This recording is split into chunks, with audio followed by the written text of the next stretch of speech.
Hey, it's Rowan. And this is a speed paint, the first half, hopefully, of this speed paint for my Sexy Frankenstein painting. I don't really have an official title for it yet, but this is just a painting I'm doing based on a vote that I put out on Twitter.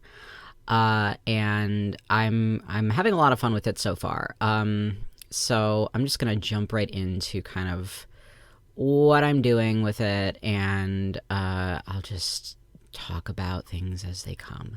So usually what I do with my paintings, at least my digital paintings, is I will lay down just like a flat background color, just to have something to work against, so that I can just kind of base all the other colors off of that background color, and then I will do I will have a separate layer for usually my paintings will have a character in them, so I'll do a separate layer for the character, just because, oh my gosh, it makes it easier for me to make adjustments or experiment with one or the other, and not interfere with, if I'm working on, if I want to play with the background, it doesn't interfere with the character. If I want to play with the character, it doesn't interfere with the background. So that's why I do that. So then I just laid down this sort of base skin tone, this base green skin tone, and I wanted to try experimenting a little bit with using some kind of non-conventional colors for the blush. A lot of, well, basically all of the decisions that I make with this painting are just kind of made up on the fly. Right now I'm just blocking in a lot of color. And then you could see here, I decided that I wasn't a huge fan of just having, like a quarter of the canvas taken up by the torso. So I decided to kind of break it up with like a hospital gown. And then I wanted to see if I could do something like blood seeping through the gown, and it ended up being way too much. And the red really doesn't work with the color palette that I was going for, so I'm gonna end up taking it out. But that's something that I do with a lot of my paintings, is just like make decisions on the fly and just change stuff up. Minimal planning has gone into like the majority of the digital paintings that I've done, because apparently I thrive on chaos. So let's see. I guess I'll quickly talk about the tools that I use for this.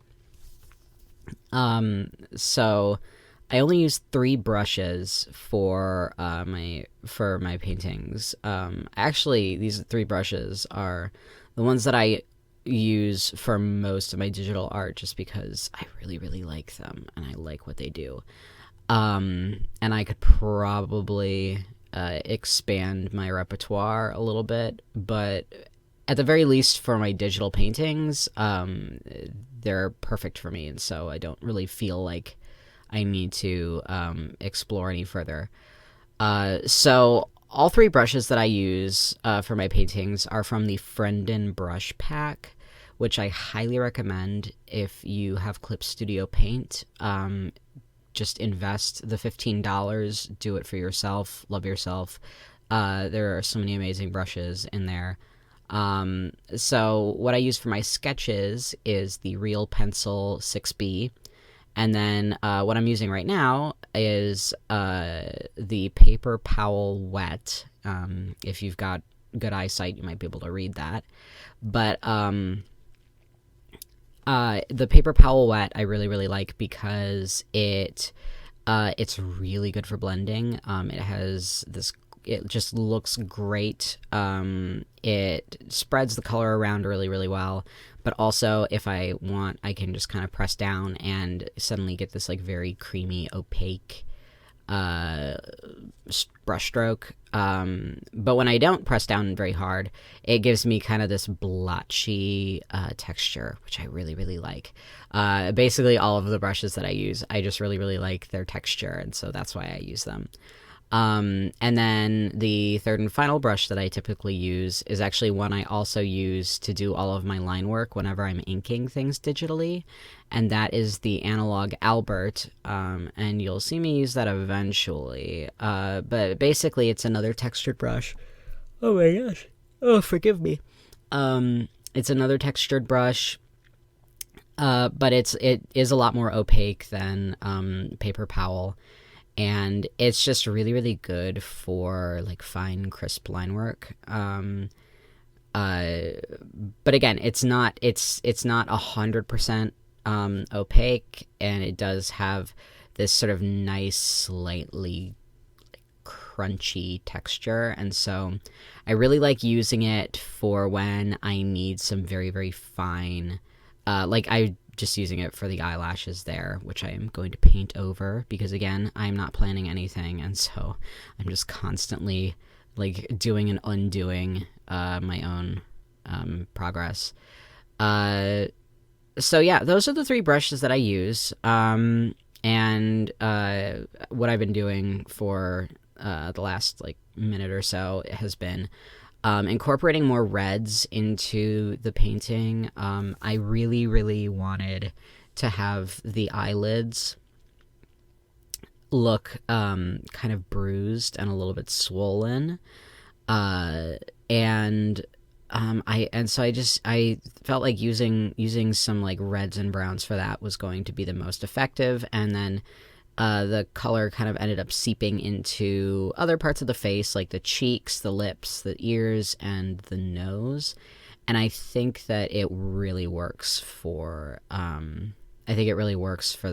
Unlike the blood on the hospital gown, the red is not super dramatic. Or at least it's a very it's what's the word? And you just saw it quickly flash to grayscale, and I'll explain what I did there in just a second. But yeah, just the red stands out against the green really, really nicely, but it's also not it's not overwhelming. It's not as cold as the blood was. So I think it works really well, and I'm glad that I did it. I'll explain what that little pop over to grayscale was, though. So this is a really neat trick that I learned from a really, really skilled artist friend of mine, Key. You should follow her on all social media at Gawki. That's Gawki. Go follow her. But so what she does is she will set a saturation layer, and just take the paint tool, the paint bucket tool, and just lay down an entirely black layer set to saturation. And so when you enable that layer, it sets everything underneath it to grayscale. And so it's just something that you can really quickly turn on and off to check your values.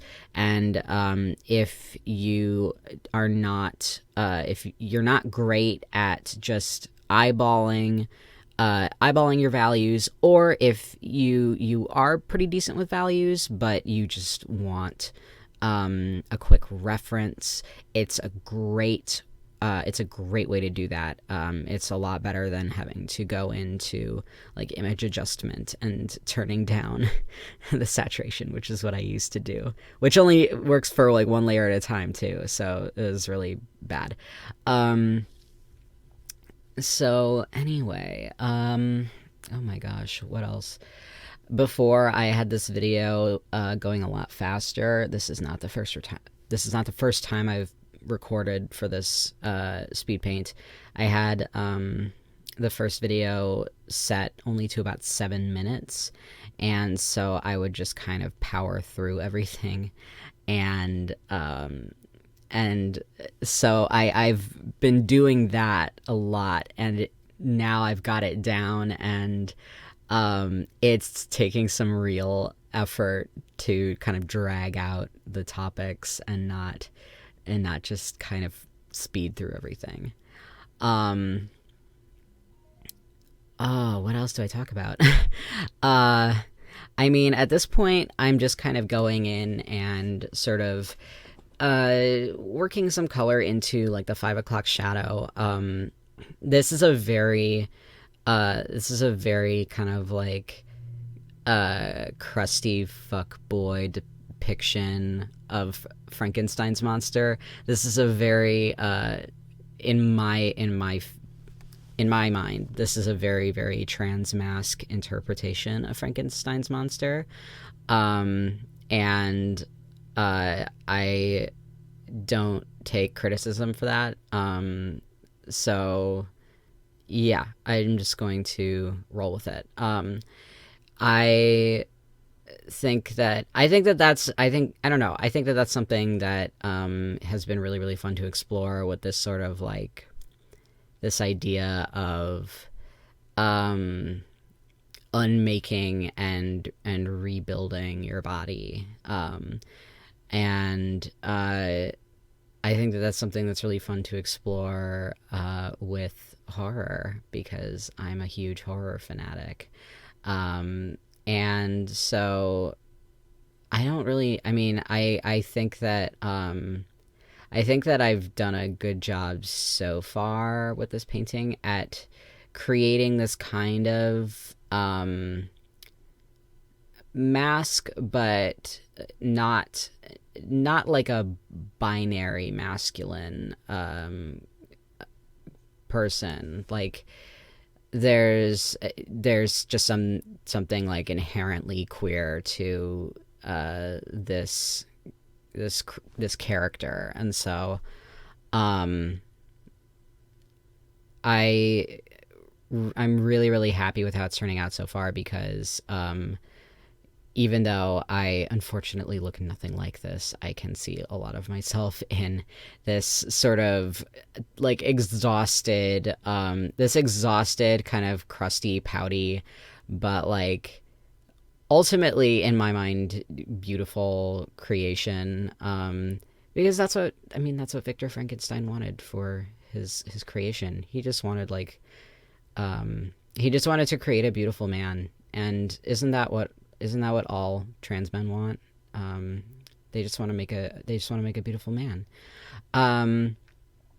So another thing that I don't know if this is a bad thing. I wouldn't count it as a good thing. But what I tend to do is I tend to kind of fixate on parts of my painting. I try really, really hard to go over the entire painting at a fairly even pace. But you can see there, I just really went kind of like whole ham with that ear on the right, and then the ear on the left is just extremely rough. And that's just kind of how I handle most of my paintings, is I'll just end up kind of stuck on one area, and then I'll finish it, and then everything else is like, oh yeah, I need to do that too. But you can see me here. I'm using the analog Albert to kind of go in and define the teeth and give it a really clear, like solid color. And just kind of clean up the edge of the lips, and just open them up a little bit more. And then I go ahead and incorporate more red into the ears, and I'm trying to kind of clean up the ear on the left a little bit more. Eventually I'm going to be getting rid of that earring. I just think that it didn't really work. It just felt a little bit strange. And then here I decided just on the fly. So my original plan was to make this depiction of Frankenstein's monster a little bit more medical. Like we've got the vivisection, scars on the chest, and then I thought it'd be cool to do like like he had gone in and like, you know, fiddled with the voice box, and just not so much just like stuck body parts together, but like actually, you know, gone in as someone who had some serious medical knowledge. But I ended up deciding it would be a little bit more fun, and, you know, just to keep with kind of tradition with the depictions of Frankenstein's monster, to just, you know, cobble them together and change the skin tone of the body. And I do think that it was a good decision. I think it was a lot of fun to experiment with. Not making every part of the body the same color, and so I would have to alter how I shaded the body versus the head, and how I used blushing there, and then I'm gonna spend a lot of time with these incisions, because I'm not I really should use reference. Actually, now my Google history does contain just the search for male neck, because I was trying to look at the best way to shade the neck. So sometimes, you know, artists will just have this very like sporadic search history. And so here I'm just kind of going in and inserting some red around all of the incision areas, just to make them look a little bit more irritated and fresh, because it's gotta be gross. And I think it also just gives everything a little bit more dimension. And I'll be doing this. I'll be doing the same with the head. I don't know what to talk about. I'm running out of things to talk about. Yeah, I don't know. At this point, a lot of it is just me kind of playing around, trying to think if there's anything else that whoever's watching this, whoever's watching this would be interested in hearing about, because I certainly wasn't thinking about anything of the sort when I was actually doing this. I was just listening to YouTube and experimenting. Usually what I'll do is, for just like easy listening, I'll run videos that I've listened to a million times in the background, because it's just familiar, and so I don't have to watch them. I can just kind of listen and enjoy. And they're usually very like trashy videos, because I am not so secretly garbage. I haven't gotten by the end of this speed paint. Oh my god, we've still got over 6.5 minutes. What am I going to talk about? Oh, I guess I'll just explain what I'm doing as it happens. I'm cleaning up the lips and just kind of defining them less, because it felt before I did that, it felt like I had just kind of stuck these big red pouty lips onto a flat head, and I needed it to feel a little bit more like they were part of the face and the skin was all connected. And then I'm just kind of playing with the highlights more, and just giving more definition to the upper and lower lip with some deeper shadows. And then there I go with the nose highlight. And then the ear canal.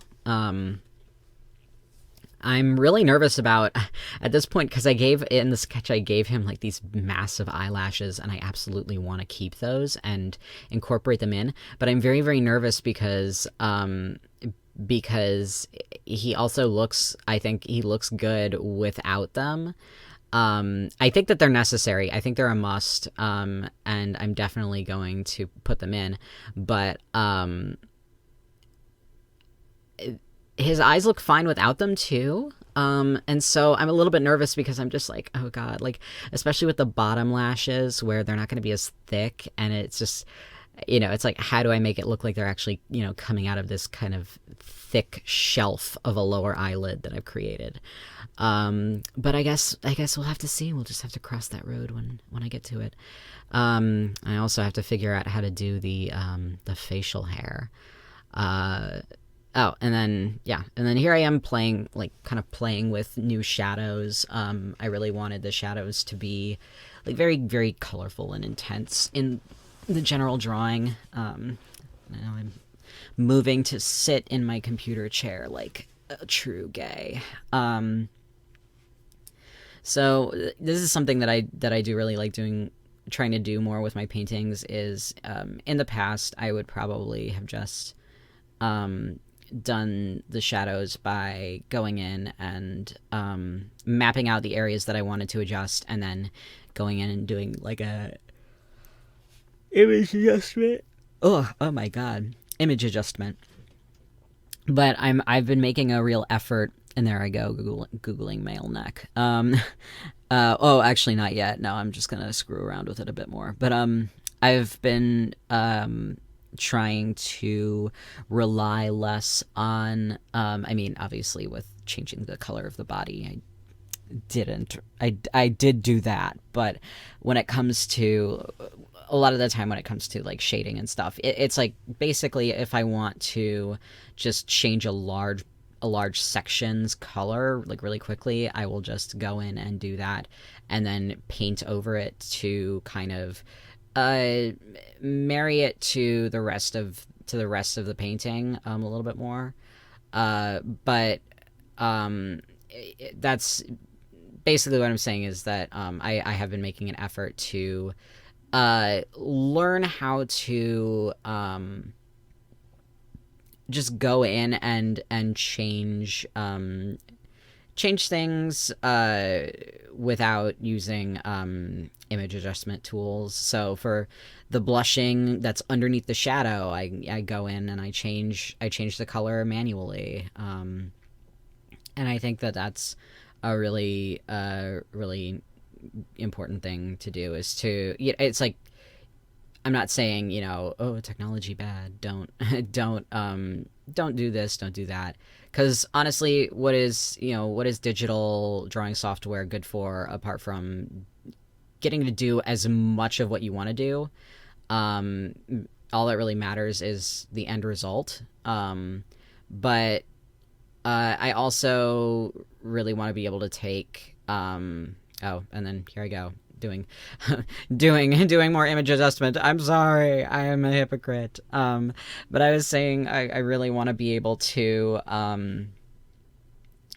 carry a lot of the skills that I develop in digital painting over to my traditional artwork. And digital painting is a really, really great it's a really great environment to develop these abilities, develop skills that I don't have a lot of confidence in, and do so with minimal consequences, being able to experiment and try things, and if it doesn't work out, like here, it's like I'm trying these different colors. If it doesn't work out, I can go and I can change it, or I can tweak it and adjust it, and do something else and find what does work. And then in the future, I will know, okay, so I really need to do this. And of course, there's always going to be some level of experimentation, because, again, I don't plan anything, because planning is boring and I just want to draw. But so I just think that doing as much of this kind of with my own hand as possible is a really, really valuable skill. At this point, we're coming up on the end of this portion of the speed paint, and I think I'm just going through and I'm going to be redoing the creases of the hospital gown, and I really, really need to, that's basically going to be most of the second half of the speed paint, because I don't do clothes very well. But yeah, so this is what I'm at so far. And whoever watches this, let me know if this worked for you, and hopefully I will see you next time. Okay, bye.